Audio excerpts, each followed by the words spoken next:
कहानी की शुरुआत होती है। एक वीरान और स्याह रात थी। आसमान पर काले बादल गरज रहे थे। बिजली की एक तेज चमक से सामने की पुरानी हवेली दिखाई देती है, जो सदियों से वीरान पड़ी थी। कहा जाता था कि वो हवेली सोने के सिक्कों से भरी थी, इतना सोना कि अगर कोई उसे पा जाए तो पीढ़ियों तक राजा बनकर जिए। पर कोई भी जिंदा लौट कर नहीं आया। जो भी वहाँ गया वो भस्म हो गया। उसी गांव में एक लड़का रहता था जिसका नाम था रेस्टार। गरीब, सीधा साधा, मगर दिल से बहुत मजबूत। पूरे दिन खेतों में काम करता और रात को पेड़ के नीचे सो जाता। गांव वाले उसे ताने मारते थे, अबे ओ गरीबिया, तू हवेली की तरफ गया ना तो राख हो जाएगा। तू तो खेतों की मिट्टी है, सोने की हवेली तेरे लिए नहीं। पर रेस्टार कभी गुस्सा नहीं करता, बस एक हल्की सी मुस्कान देकर चुप हो जाता। गांव का सबसे अमीर और घमंडी लड़का था रौनक ठाकुर। उसका लालच इतना गहरा था कि वो हर महीने किसी गांव वाले को जबरदस्ती हवेली में भेजता सोना लाने के लिए। और फिर कुछ देर बाद सिर्फ राख बचती। सोना मेरा होगा, चाहे जो भी करना पड़े। रौनक खुद से बड़बड़ाता। गांव वाले डरे हुए थे,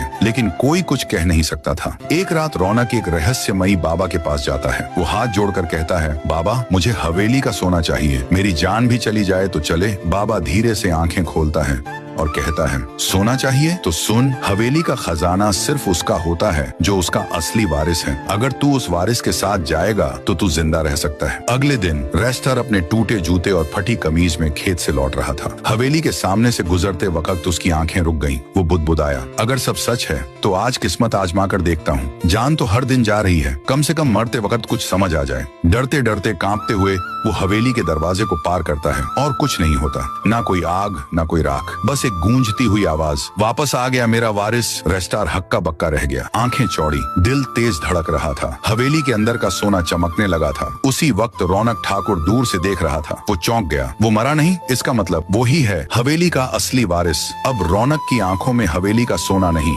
रेस्टार की मौत की आग जल रही थी। अगले दिन से रौनक ने पूरे गाँव में ऐलान कर दिया, रेस्टार को खोजो, जिंदा या मुर्दा। गाँव में हड़कंप मच गया। रेस्टार को छुपना पड़ा। उसकी जान अब खतरे में थी और खजाना अब वो सिर्फ लालच नहीं, एक लड़ाई बन चुका था। आगे क्या होगा? क्या रेस्टार हवेली के सच को पूरी तरह जान पाएगा? क्या रौनक ठाकुर उसे मारकर खुद वारिस बनने की कोशिश करेगा? या हवेली का रहस्य कुछ और भी बड़ा है? अगर आप चाहें तो मैं इसका अगला पार्ट भी लिख सकता हूँ, जिसमें हवेली का भूतिया सच, रेस्टार की माँ से जुड़ा एक गहरा राज और रौनक का खतरनाक हमला दिखाया जाए। बोलिए, चाहिए पार्ट 2?